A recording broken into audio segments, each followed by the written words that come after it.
अज़ीज़ी नाज़रीन, उत्तर प्रदेश उर्दू अकेडमी के ज़रिए मुनक़िदा प्रोग्राम आओ उर्दू सीखे में हम आप सबका खैर मक़दम करते हैं, इस्तक़बाल करते हैं, स्वागत करते हैं। जैसा कि हम सब जानते हैं कि इस प्रोग्राम का मकसद हमें उर्दू सिखाना है, हमें मतलब आप सबको और हम सबको। तो हमारी अकेडमी ने इस प्रोग्राम का आगाज़ ही इसलिए किया था, या इस प्रोग्राम की शुरुआत ही इसलिए की थी कि वो तमाम लोग कि जिन्हें उर्दू बिल्कुल नहीं आती, वो इस प्रोग्राम के ज़रिए से उर्दू सीख सकें। इस सिलसिले में हमारे बहुत सारे एपिसोड्स हो चुके हैं कि जिसमें अलिफ बे ते से लेके यानी हुरूफ तहज्जी से लेकर किस तरह से हम उर्दू पढ़ें, किस तरह से हरफों को जोड़कर लफ्ज़ बनते हैं, किस तरह से 2 हरफ़ी, 6 हरफ़ी, 4 हरफ़ी अल्फाज बनते हैं, वो सब आपको सिखाया गया है। अगर किसी को कहीं भी कोई परेशानी है तो वो हमसे सवाल करके भी पूछ सकता है कमेंट बॉक्स में। तो बहरहाल अब हम उस मरहले पर हैं कि जहां हमने कोशिश ये की है कि हम मुख्तलिफ़ कहानियों के ज़रिए से या गज़लों के ज़रिए से या नज़मों के ज़रिए से आपको ज़बान सिखाने की कोशिश करें, क्योंकि वो आपको दिलचस्प भी लगेगा और उसके ज़रिए से आपका ज़ख़ीरा अल्फाज यानी वोकैबुलरी भी बढ़ेगी। जब आप ख़ुद लिखेंगे, मसलन शुरू में 1 लाइन लिखेंगे, 2 लाइन लिखेंगे, लेकिन लिख तो तभी पाएंगे ना जब आपके पास अल्फाज होंगे। तो इसीलिए हमने कोशिश ये की है कि आपका ज़ख़ीरा अल्फाज भी बढ़ाया जाए, आपका तलफ़्फ़ुज़ भी दुरुस्त किया जाए और साथ ही साथ आपको 1 लाइन, 2 लाइन, 3 लाइन लिखवा कर आपको पैराग्राफ और फिर पेजेस, सफ़हात लिखना सिखाया जाए कि किस तरीके से आप ज़्यादा से ज़्यादा लिख सकें।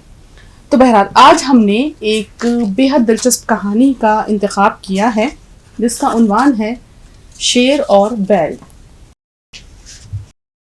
ये हमने कहानी ली है एक हिंदी की किताब से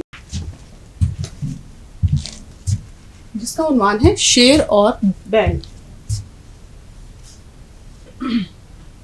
बेहद दिलचस्प कहानी है, आप लोग इसको गौर से सुनिएगा, लेकिन शर्त यही है कि हमारा मकसद मत भूलिएगा कि आपको ज़बान सीखना है। शेर और बैल।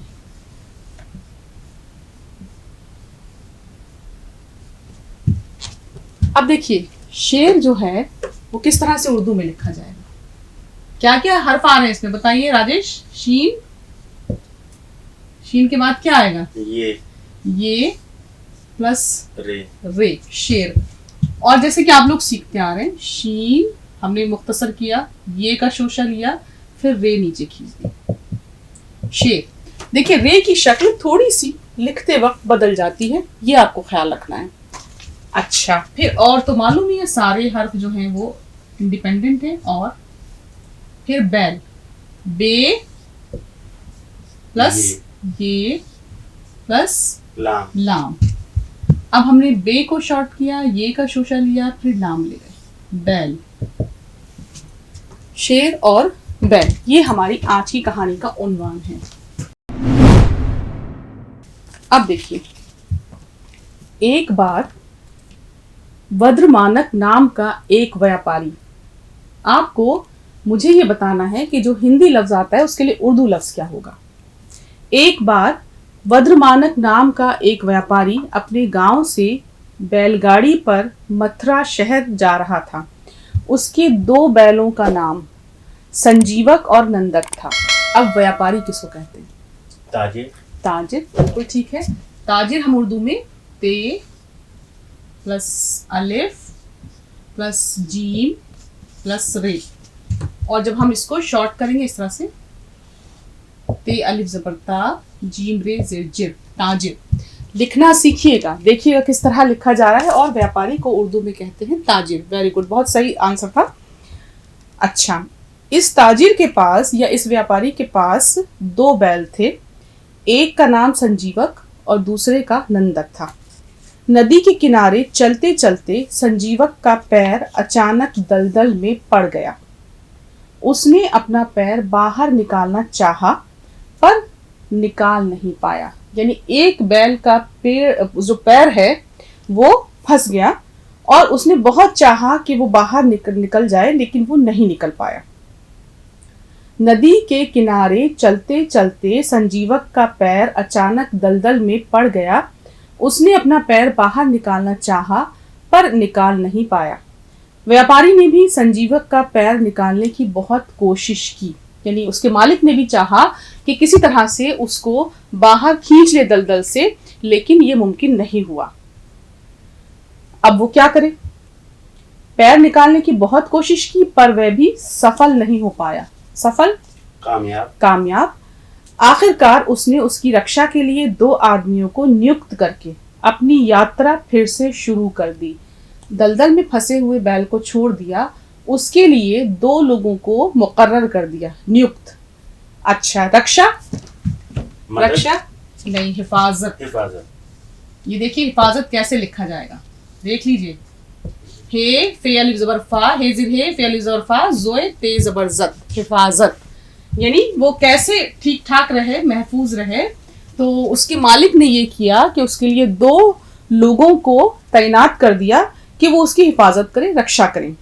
फिर उसने क्या किया? नियुक्त करना, नियुक्त किया, मुकर्रर कर दिया या तैनात कर दिया, यानी उसकी देखभाल करें वो। अच्छा, नियुक्त रक्षक भी, रक्षक मुहाफिज, यानी हिफाजत करने वाले। अब रक्षक के लिए आप देख लीजिए मुहाफिज, यानी जो उसकी हिफाजत करते रहे, बैल को कोई नुकसान ना हो। नियुक्त रक्षक भी जंगल के कष्ट को देखकर, कष्ट तकलीफ, कौन सा वाला काफ? का वाला जिसमें नुक्ता नहीं होगा, तकलीफ, ये वाला काफ। तो नियुक्त रक्षक भी जंगल के कष्ट को देखकर, यानी जंगल में जो परेशानियां हैं। अब देखिए कष्ट से मुराद यहाँ तकलीफ, परेशानियां, मुश्किलात, कुछ भी आ सकता है यहाँ पर। भाई तकलीफ तो उसको ये थी कि उसका पैर फंसा हुआ था, परेशानी ये थी कि भाई बाहर कैसे निकले। तो बहरहाल वो बहुत परेशान था, और जब इन परेशानियों को, इन तकलीफों को, इस कष्ट को उसने देखा मुहाफिज ने, तो वो भी संजीवक को छोड़कर चल दिए। उन्होंने कहा अब इसको पड़ा रहने दो ये, और व्यापारी के पास जाकर कह दिया कि संजीवक मर गया और हमने उसका अग्नि संस्कार कर दिया है। यानी उसको जो भी उसका आखिरी जो भी उसकी रसूमात होनी थी वो हमने कर दी है, उसको आग के हवाले कर दिया है और वो मर चुका है। अकेले संजीवक के सामने अब 2 रास्ते थे, लेकिन बैल जिंदा था। पर उर्दू सीखना है, ये ध्यान रखना है, ये नहीं कि सिर्फ जो है कहानी में चाप चले गए आप। तो अकेले संजीवक के सामने अब 2 रास्ते थे, या तो वह भाग्य के भरोसे पर रहकर, भाग्य किस्मत या नसीब। अच्छा, किस्मत इसलिए सीख लीजिए कि इसमें काफ का उच्चारण है, आप किस्मत नहीं कहेंगे, आप लिखेंगे काफ प्लस सीन प्लस मीम प्लस ते, किस्मत। सही बोलिए इसको, किस्मत, शाबाश, बिल्कुल। ये काफ सीन मीम ते, किस्मत। अब इस बैल के सामने भाई 2 रास्ते थे कि या तो वो किस्मत के सहारे वहीं पड़ा रहे, या तो वह भाग्य के भरोसे पर रहकर उसी दलदल में धंसकर मर जाए, या बाहर निकलने के लिए पूरी कोशिश करे। उसने अपनी सारी शक्ति लगा दी, शक्ति, ताकत, गुड। आखिर में वह दलदल से बाहर निकल ही आया, आखिर में वो आ गया बाहर। अब वह अपने मालिक के पास जाना नहीं चाहता था, पर उसके पास कहीं और जाने की जगह भी नहीं थी, इसलिए वह नदी के किनारे किनारे जंगल में घास चरता था तथा नदी का पानी पीता हुआ आगे बढ़ता रहा। अब उसने सोचा कि जब मालिक मुझे छोड़ गया और उसने मेरी परवाह नहीं की, और जिन लोगों को उसने भेजा था वो लोग भी मुझे छोड़ के चले गए, तो मैं वहां वापस क्यों जाऊं। इसको कहते हैं दिल टूटना। उसका दिल टूटा और उसने फिर सोचा कि अब मैं वहां नहीं जाऊंगा। अब वो जंगल में घूमता रहा, आज़ादी मिली, बहुत कुछ खाता पीता रहा और घास पानी सब उसको मिलता रहा। जल्द ही वह स्वस्थ एवं मोटा ताजा हो गया। स्वस्थ उर्दू का लफ्ज सेहतमंद, ठीक, बिल्कुल। देखिए स्वस्थ यानी बहुत अच्छी उसकी सेहत हो गई, सेहतमंद, जल्द ही वो सेहतमंद हो गया। अच्छा फिर क्या हुआ? और उसने बादलों के गर्जन के समान रंभाना शुरू कर दिया। अब जब हेल्थ अच्छी हो गई, बिल्ट अच्छी हो गई, तो उसकी जो आवाज थी वो बहुत तेज निकलने लगी, जैसे बादल गरजते हैं। एक दिन जंगल का राजा पिंगलक, यानी ये शेर है, पिंगलक नामक सिंह अपनी जगह पर पानी पीने के लिए नदी के किनारे आया। एक दिन पिंगलक नाम का एक शेर जो है, जो जंगल का राजा था, वो पानी पीने के लिए नदी किनारे आया। अचानक उसने संजीवक के गरजने की आवाज सुनी। अब ये तेज तेज बोल रहा था, गरज रहा था तो बैल, लेकिन क्योंकि बहुत सेहतमंद हो गया था, बहुत तंदुरुस्त हो गया था, तो इसकी आवाज इतनी खतरनाक निकलती थी कि अच्छे अच्छे लोग डर जाएं। तो शेर ने इसकी आवाज सुनी और जिसे सुनकर वह डर कर अपनी गुफा की ओर भाग गया। यानी इतनी खतरनाक आवाज हो गई कि शेर भी उससे डरने लगा। दमनक और करकट, नाम याद रखिएगा वरना गड़बड़ हो जाएगी कहानी में।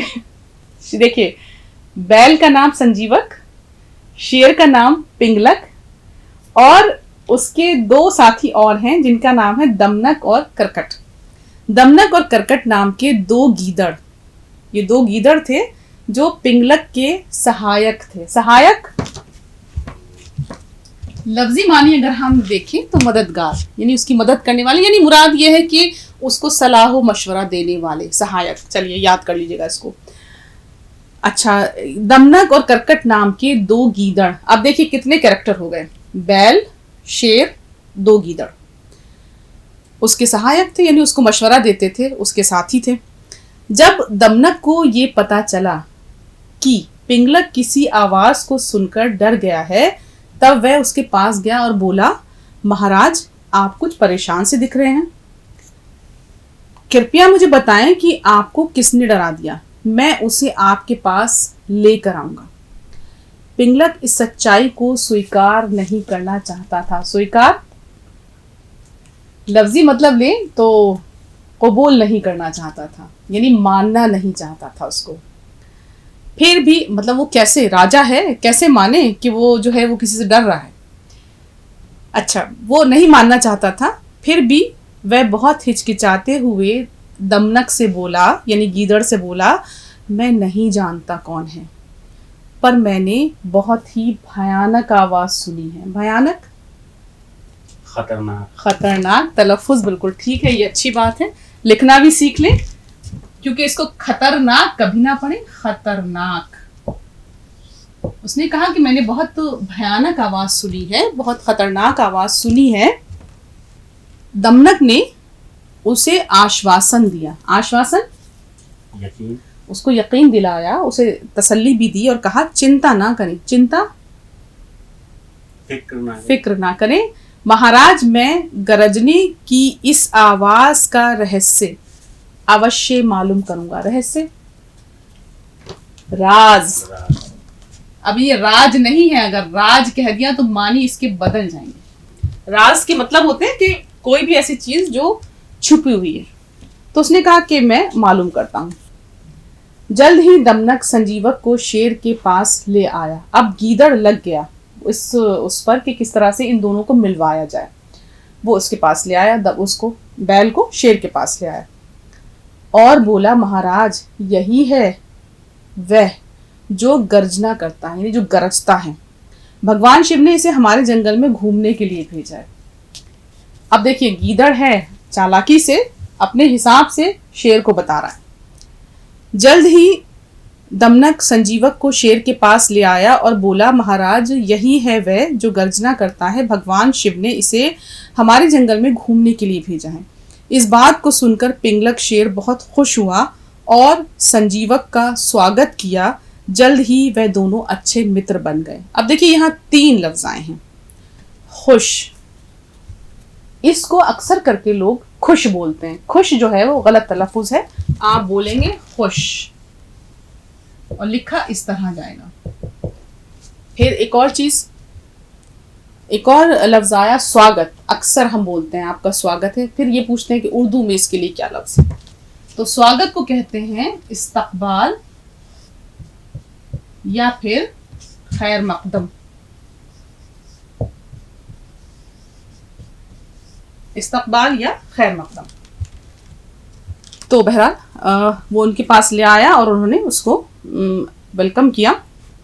जल्द ही वे दोनों अच्छे दोस्त बन गए। इस बात को सुनकर पिंगलक शेर बहुत खुश हुआ और दोनों दोस्त बन गए। धीरे धीरे आहिस्ता आहिस्ता पिंगलक ने दूसरे जानवरों को भी मारना बंद कर दिया। अब जो शेर जो था वो बैल के साथ एक अच्छा इंसान या एक अच्छा जानवर, इंसान तो नहीं है वो, उसने एक अच्छा जानवर बन गया और उसने बाकी जानवरों को मारना बंद कर दिया।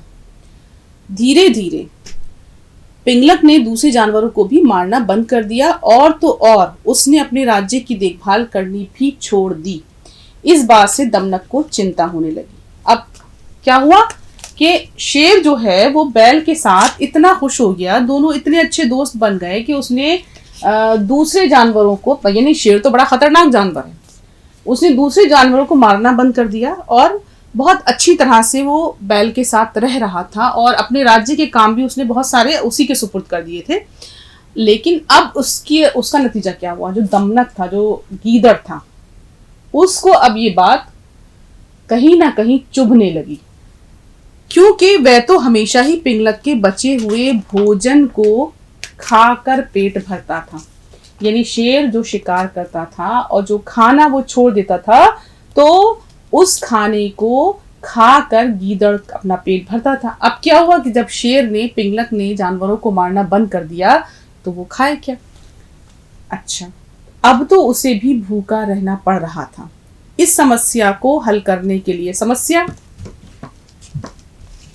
परेशानी, मसला, इस मसले को कि भाई ये अब क्या हो, इस मसले को हल करने के लिए उसने एक योजना बनाई। योजना, प्लान प्लान तो अंग्रेजी में कहते हैं सोच के बताइएगा, अब नहीं बताऊंगी इसको मैं ठीक है। अच्छा, उसने एक योजना बनाई। वह पिंगलक के पास गया और बोला, संजीवक आपके राज्य में ईर्ष्या करता है, आपके राज्य से।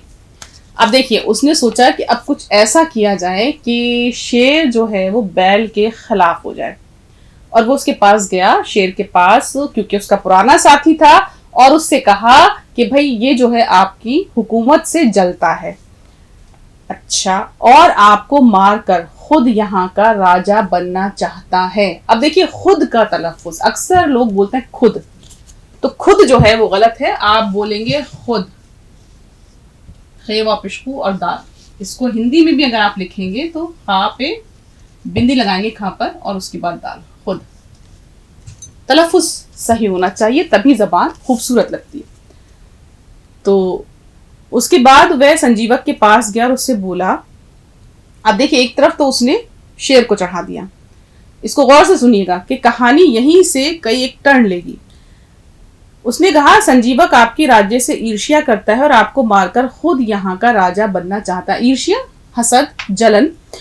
इसके बाद वह संजीवक के पास गया और उससे बोला, हमारा राजा पिंगलक बहुत ही बुरा है। एक तरफ तो शेर के दिल में ये बात डाल दी कि बैल जो है वो उसे मारकर खुद राजा बनना चाहता है, दूसरी तरफ उससे कहा जाके बैल से कि हमारा राजा पिंगलक बहुत ही बुरा है, उस पर विश्वास मत करो, विश्वास यकीन मत करो, वह तो तुम्हें मारकर तुम्हारा मांस जंगल के सभी जानवरों को खिलाना चाहता है, इससे पहले कि वह तुम्हें मारे तुम ही उसे मार दो। अब देखिए, उसके दिमाग में कितनी गलत राय डाल दी। संजीवक को दमनक की ये बात सुनकर बहुत क्रोध आया। क्रोध, गुस्सा। तलफ्फुज माशाल्लाह से बिल्कुल ठीक है राजेश का। और गुस्सा लिखेंगे कैसे? गैन प्लस स्वाद, मेरे ख्याल से एक बार और मैं बता चुकी हूँ, प्लस है गुस्सा, ये देखिए, और तशदीद लगेगी इसके ऊपर, गुस्सा। तो ये है आपका गुस्सा। और फिर उसके बाद भाई उसको बड़ा गुस्सा आया कि शेर ऐसा करना चाहता है। संजीवक को दमनक की ये बात सुनकर बहुत क्रोध आया। पिंगलक तो पहले ही संजीवक से नाराज था। संजीवक ने पिंगलक की गुफा के पास जाकर गर्जन के साथ रंभाना शुरू कर दिया। देखिए, रंभाना नहीं, बैल जो जिस वक्त के बोलता है वो आवाज। तो अब वो गया और गुस्से में आ गया, उसने कुछ सोचा नहीं कि गीदड़ जो है वो उसको चढ़ा रहा है या उसके दिल में गलत फहमी डाल रहा है। वो गया और शेर के घर के बाहर या गुफा के बाहर जाके उसने चिल्लाना शुरू कर दिया। संजीवक ने पिंगलक की गुफा के पास जाकर गर्जन के साथ रंभाना शुरू कर दिया। पिंगलक ने ये देखकर गुस्से में दहाड़ते हुए संजीवक पर एक झपट्टा मारा। अब उधर वो भी, उसका भी दिमाग वो खराब कर चुका था, यानी उसके दिमाग में भी ये बात डाल चुका था कि ये तुम्हारा राज्य हड़पना चाहता है, और उसके दिमाग में ये डाल दिया कि ये तुम्हें मारना चाहता है। अब शेर जो है वो उसके ऊपर एकदम से हमला करके उसके ऊपर चढ़ गया। दोनों ही इतने शक्तिशाली थे, शक्तिशाली ताकतवर थे, यानी दोनों में बहुत ताकत थी कि दोनों में बहुत देर तक युद्ध होता रहा। युद्ध, जंग लिखा कैसे जाएगा? ऐसे, जीम नून और गाफ। तो दोनों में बहुत देर तक जंग होती रही। और फिर हुआ क्या कि संजीवक अपनी नुकीली सींगों से, बैल के सींग बहुत नुकीले थे, पिंगलक को मार डालना चाहता था, परंतु पिंगलक जीत गया और उसने अपने पैने जबड़ों से संजीवक को मार दिया। हुआ क्या कि शेर जो है वो उस पर भारी पड़ गया और उसके नुकीले दांतों की वजह से पिंगलक मर गया। उसी समय करकट वहां पहुंचा और पिंगलक से बोला। अब देखिए चौथा किरदार, यानी दूसरा गीदड़। पहले वाले ने तो दोनों के दरमियान गलतफहमी की बुनियाद खड़ी कर दी और दोनों को लड़ा दिया, लेकिन जो दूसरा गीदड़ है वो फिर शेर के पास गया जिसका नाम करकट है और पिंगलक से बोला, महाराज आप दमनक की सलाह नहीं माने। उसने कहा कि आप इसकी बातों में क्यों आ रहे हैं दमनक की? इसकी बात मानकर आपने अपने जीवन को ही खतरे में डाल दिया था, यानी अगर बैल उसके ऊपर हावी हो जाता तो शेर ही मर जाता। वो समझा रहा है इसको और कह रहा है कि आपने अपनी जिंदगी को खतरे में डाल दिया था, आपने तो अपने प्रिय मित्र को ही मार डाला, यानी जो आपका अजीजी दोस्त था उसको ही आपने मार दिया। जब पिंगलक ने ये सुना तब उसे बहुत पछतावा हुआ, यानी दूसरे गीदड़ करकट ने जब उसको ये बताया कि आपने सिर्फ और सिर्फ गलतफहमी की बुनियाद पर अपने दोस्त को मार दिया है, तो शेर को बहुत दुख हुआ और वह रोने लगा कि एक लालची और छली मंत्री की सलाह मानकर उसने अपने प्रिय मित्र को मार दिया। यानी एक लालची जो उसका सलाहकार था, जो उसका वजीर भी था, मंत्री, उसकी बात मानकर उसने अपने अच्छे और सच्चे दोस्त को मार डाला। तो यहाँ इससे आपको क्या सबक मिलता है इस कहानी से? यही लिखना है मुझे एक लाइन में।